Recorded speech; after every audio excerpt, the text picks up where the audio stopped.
Golkar bergabung ke koalisi perubahan tamat riwayat AHY dan Partai Demokrat. Ditulis oleh Ferry Patli di siwar.com.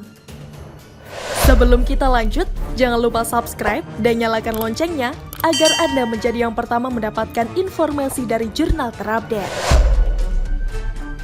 Partai Golkar dikabarkan akan bergabung ke koalisi perubahan besutan PKS, Nasdem, dan Partai Demokrat. Hal tersebut disampaikan langsung oleh AHY. Terkait wacana Golkar bergabung dengan 3 partai pengusung utama, Anies, menurut saya sangat dimungkinkan. Yang jelas kami bersahabat, berkomunikasi dengan parpol lain termasuk Golkar. Yang jelas siapapun yang bergabung, ia harus benar-benar memiliki visi misi yang sama. Sinyal itu semakin diperkuat dengan belum lama ini Erlangga bertemu Surya Paloh di Nasdem Tower. Dan jangan lupa yang jadi kingmaker Anies itu adalah JK, yang kita tahu sendiri bahwa JK ini adalah politisi senior Partai Golkar. Ia pernah menjabat sebagai ketua umum partai berlambang pohon beringin itu. Pengaruhnya pun masih sangat kuat di Partai Golkar. Terbukti pada 2015 silam, JK berhasil memindahkan gerbong partai berwarna kuning tersebut dari pendukung Prabowo menjadi pendukung Jokowi, yang mana saat itu ia menjabat sebagai Wapres Republik Indonesia. Sedangkan kalau melihat rekam jejaknya, partai ini memang sering bergonta-ganti posisi. Seperti saat Megawati berkuasa, Golkar berkoalisi dengan pemerintah.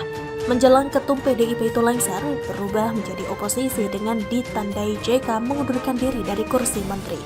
Pada Pilpres 2004, Golkar berhadap-hadapan dengan PDIP, yang mana kala itu JK berpasangan dengan SBY melawan Megawati Hamzahas. Hasilnya SBY JK menang. Menjelang Pilpres 2009, Golkar kembali keluar dari koalisi pengusung pemerintah. Hal ini disebabkan oleh JK mau maju sebagai capres melawan SBY. Hasilnya JK kalah. Pasca kadernya tersebut kalah, Golkar kembali bergabung ke koalisi pengusung pemerintah SBY Budiono. Pada Pilpres 2014, Golkar mengusung pasangan Prabowo Hatta. Lagi-lagi capres yang diusungnya kalah. Sempat menjadi partai oposisi selama 2 tahun kala itu. Ternyata gak kuat, akhirnya Golkar bergabung ke pemerintahan Jokowi hingga sekarang. Kemudian partai besutan Soeharto tersebut juga pernah bikin koalisi bersama PPP dan PAN untuk menghadapi Pilpres 2024. Koalisi itu mereka beri nama Koalisi Indonesia Bersatu, hingga muncul isu Golkar mau pindah ke Koalisi Perubahan. Jadi moto tidak ada kawan dan lawan yang abadi dalam politik, yang ada hanya kepentingan abadi itu benar-benar diterapkan secara disiplin dan konsisten oleh Partai Golkar. Hanya saja entah AHY sadar atau tidak, jika Golkar beneran bergabung ke Koalisi Perubahan, tamat riwayat dia dan Partai Demokrat. Pertanyaannya kenapa demikian? Karena sudah menjadi rahasia umum baik Nasdem maupun PKS menolak mantan Komandan Kogasma itu jadi cawapres Anies. Alasannya ada banyak, mulai dari AHY pernah gagal di Pilgub DKI, tidak punya pengalaman mengelola negara, lalu berada di bawah ketiak bapaknya SBY, bukan seorang jenderal tapi mayor, kader partainya banyak yang jadi koruptor, dan kalau AHY jadi cawapres Anies, Partai Demokrat yang paling diuntungkan dengan dapat kotel efek. Akan tetapi meskipun menolak AHY, PKS dan Nasdem tetap butuh Partai Demokrat untuk memenuhi syarat ambang batas 20% pencalonan Anies. Itulah kenapa Surya Paloh masih menjaga sikap atau gak secara terang-terangan menolak AHY. Nah, kalau Golkar masuk ke koalisi perubahan, berarti tanpa Partai Demokrat pun sudah memenuhi syarat ambang batas pencapresan 20%. Artinya AHY akan semakin tidak diperhitungkan, karena ada atau tidak partainya tidak berpengaruh sama sekali terhadap pendaftaran Anies ke KPU sebagai capres beneran. Tinggal Nasdem, PKS, dan Golkar berembuk menentukan siapa sosok yang paling tepat mendampingi Anies. Beberapa nama juga sudah ada seperti Gubernur Jatim Hovifah dan Sandiaga Uno. Dan tidak menutup kemungkinan Erlangga Hartarto yang jadi cawapres Anies lantaran partainya mendapatkan suara terbanyak pada pemilu 2019 silam dibandingkan 2 partai lainnya. Jika begitu, AHY gagal jadi cawapres Anies, berarti gagal juga dong Partai Demokrat mendapatkan kotel efek.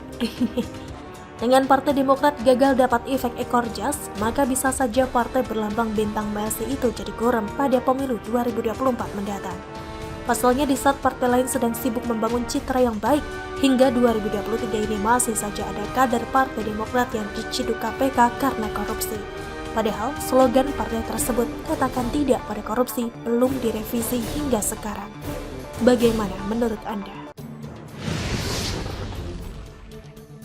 Munafik, pasukan aksi 203 senang Piala Dunia U20 batal. Ditulis oleh Syardi di siwar.com. Sebelum kita lanjut, jangan lupa subscribe dan nyalakan loncengnya agar Anda menjadi yang pertama mendapatkan informasi dari jurnal terupdate. Siapa yang paling senang dengan dibatalkannya Indonesia sebagai tuan rumah Piala Dunia U20? Yang paling senang sudah pasti adalah kelompok PA212 dan komplotannya, termasuk kelompok yang ikut aksi 203 lalu. Saat tahu soal pembatalan tersebut, korlap aksi 203 Hussein senang dan bisa bernapas lega karena penyelenggaraan Piala Dunia U20 dibatalkan. Alhamdulillah kami bersyukur Piala Dunia U20 di Indonesia dibatalkan secara resmi oleh FIFA, katanya.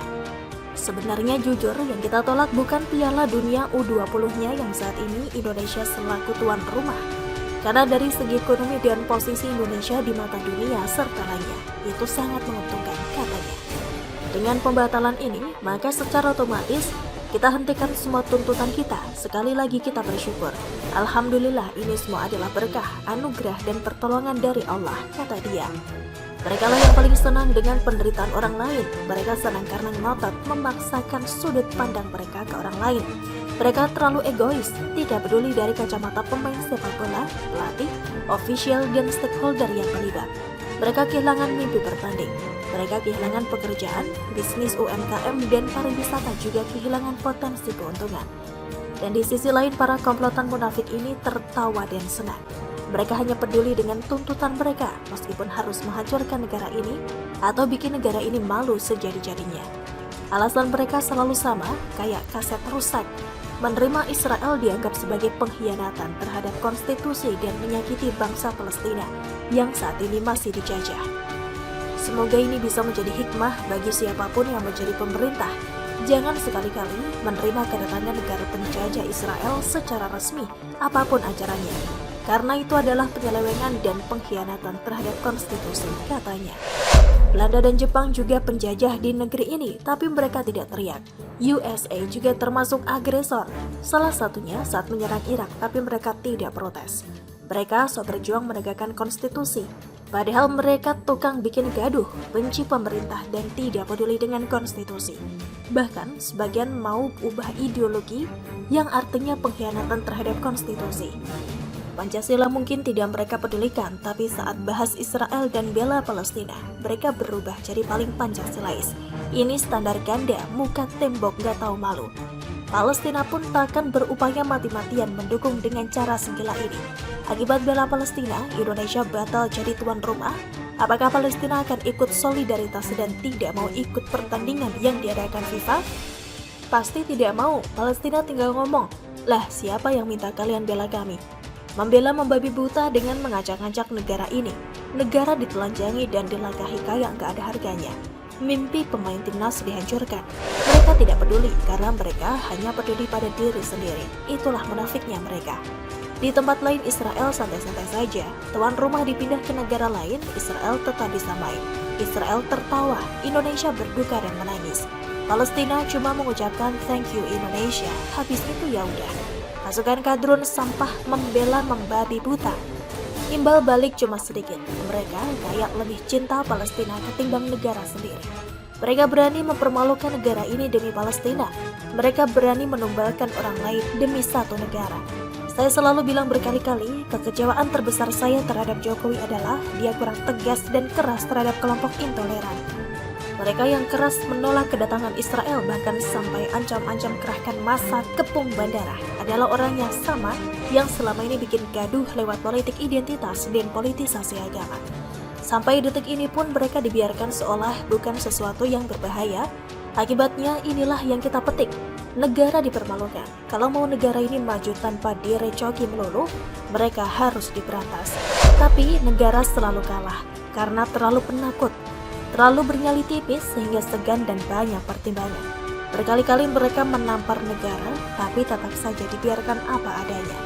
Kepada pemerintah, ini baru permulaan. Ini cuma teaser dari apa yang bisa mereka lakukan jika makin kuat. Bisa-bisa negara ini jadi rusak atau mirip kapal pecah. Bagaimana menurut Anda?